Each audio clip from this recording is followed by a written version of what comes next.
Salut les amis, on se retrouve pour une nouvelle vidéo un peu spéciale puisque c'est un format que je n'ai encore jamais fait. Je vais vous parler du film qui sort aujourd'hui au cinéma, le film Jujutsu Kaisen. Cette thématique se fera en deux parties.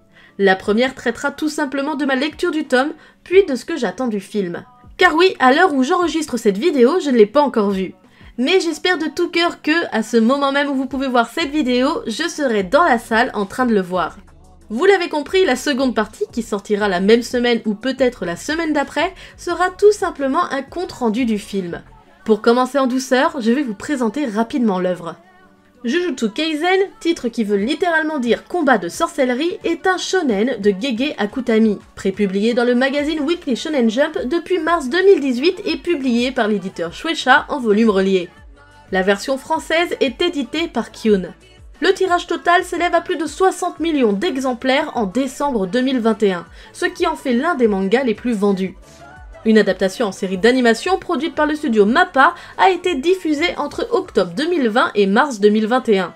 Celle-ci remporte le titre d'animé de l'année aux Anime Awards 2021 de Crunchyroll le 20 février de la même année. Voici son synopsis. Itadori Yuji, lycéen et membre du club de spiritisme de son établissement, ne croit pas aux fantômes, mais participe au groupe, aimant l'ambiance. Jusqu'à ce que les choses tournent mal. La relique qu'il déniche, le doigt sectionné d'une créature millénaire, attire les fléaux incarnés en des monstres. Aujourd'hui, ce qui nous intéresse, ce n'est pas la série principale, mais bien le film qui sort ce jour au cinéma, Jujutsu Kaisen 0, qui est un préquel de la série. Elle est un préquel en tout titre puisque Gege Akutami a confié à la fin de son tome 0 qu'il l'avait écrit comme série courte pour la publier dans le magazine Jump mensuel. Il déclara même qu'à ce moment-là, il n'avait pas l'intention d'enchaîner avec une série hebdomadaire. Or, son tome 0, on va l'appeler comme ça, a rencontré un succès inattendu. C'est alors que l'éditeur proposa à Akutami, au moment de tirer le tome 0 en volume relié, d'en faire un préquel pour une future série, que ce serait bien plus intéressant de développer ses idées et cet univers. L'éditeur voulait faire de Jujutsu une série du Jump plutôt qu'un one-shot. Akutami a été séduit par l'idée et a accepté de travailler sur la série, et a même déclaré qu'il en profiterait pour développer certaines idées qu'il n'avait pas pu traiter dans ses séries précédentes. Je trouve cette idée réellement intéressante, même si ce n'était pas prévu à la base, de débuter une série avec un préquel. Rares sont les œuvres, surtout dans la catégorie shonen, qui débutent ainsi. Cette démarche a permis à l'auteur de se créer une base de fans sûrs et surtout de pouvoir tâter le terrain pour savoir si sa série serait un succès. C'est peut-être l'une des raisons qui peut justifier le succès actuel de l'œuvre. Du coup, je trouve un peu dommage que chez nous n'avons pas eu la même démarche, puisque le tome 0 est sorti en fin d'année 2020, alors que la série a commencé sa publication au début de la même année. Du coup, ce tome 0, qu'est-ce qu'il raconte? À 16 ans, Yuta Okotsu est un garçon un peu particulier. L'adolescent est en effet hanté par un fléau, un esprit extrêmement dangereux qui n'hésite pas à s'en prendre à tous ceux qui voudraient faire du mal à son hôte. Et pour cause, la créature en question n'est autre que le fantôme de son ami d'enfance, Rika, décédé dans d'horribles circonstances. Dans ces conditions, difficile pour le lycéen de mener une vie normale. Après un énième accident causé dans son établissement scolaire, Yuta est récupéré par un certain Satoru Gojo, professeur à l'école d'exorcisme de Tokyo, qui décide de lui apprendre à maîtriser l'énergie occulte. Avant de rentrer dans le vif du sujet, je vous rassure, je ne vais pas vous spoiler l'histoire du tome. Je vais vous parler de mon ressenti lors de ma lecture, puis de mes attentes pour le film. Il faut savoir également que le tome 0, je l'ai lu après les autres tomes, donc je n'ai pas eu ce sentiment de première découverte des personnages dans cette histoire, comme tout le monde je pense, surtout pour ceux qui ne regardent que l'animé. Ce préquel se passe à peine un an environ avant la trame principale et nous y retrouvons un bon nombre de personnages que nous connaissons, tels que Gojo, Maki Zenin, Toge Inumaki, le panda et plein d'autres encore. Le développement des personnages qui sont présents dans la série principale sont similaires à celle-ci, à part pour un seul qui, et ce n'est que mon avis, a un comportement un peu différent de celui qu'on lui connaît. Après, ce n'est pas choquant et ça peut être justifié ou pas, mais personnellement, j'avoue que ça m'a fait un petit peu bizarre. Par contre, c'est réellement que ce petit détail qui m'a fait un petit peu piquer, car le but de ce personnage est déjà défini et est similaire à celle de l'histoire principale.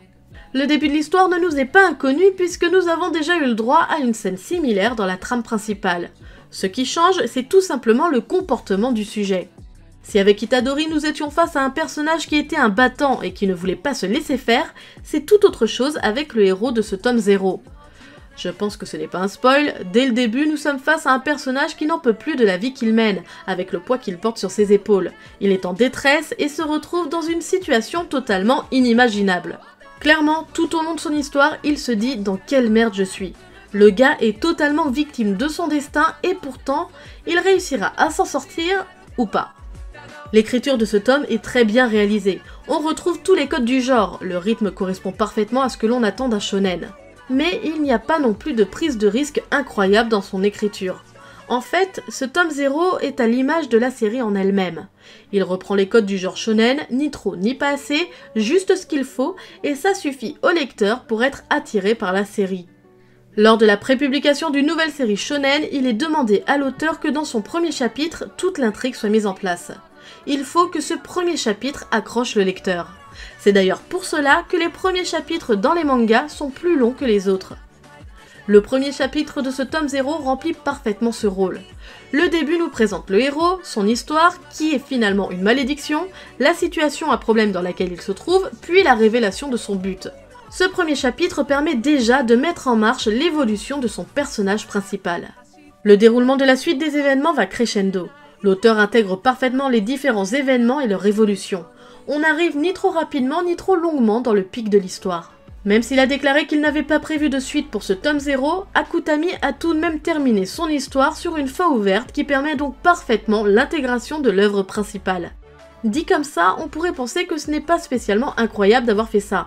Pourtant, je vous certifie que certaines œuvres n'ont pas réussi cet exercice. Elles étaient prévues en one-shot, puis, au vu du succès, auront 3 ou 4 tomes par la suite. La coupure entre le scénario principal et sa suite était vraiment trop voyante et ça cassait le rythme de la lecture. Mais là, ce n'est absolument pas le cas pour l'œuvre Jujutsu Kaisen. Ce tome 0 remplit parfaitement son rôle pour apporter de nouvelles informations par rapport à l'univers du manga et se raccroche parfaitement dans la chronologie de l'histoire. J'ai réellement apprécié ma lecture de ce tome 0, donc forcément j'ai une très grande attente sur son film.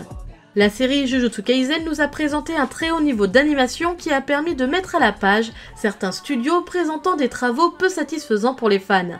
Donc je pense qu'il est normal qu'on attende de ce film une animation de qualité. Là où j'ai énormément d'attentes, ça va être sur l'ambiance générale du film. J'espère qu'il sera sombre, mais sans oublier des moments de légèreté et d'humour, histoire de nous permettre de souffler, qu'on y retrouve un petit peu l'ambiance de la série. J'ai énormément d'attentes sur l'ambiance oppressante de l'histoire également. J'espère qu'il y aura quelques scènes en plus qui seront intelligemment faites, qu'elles ne soient pas là juste pour remplir quelques minutes dans le film. Et vous, quelles sont vos attentes? Et quand allez-vous voir le film, si bien sûr vous allez le voir?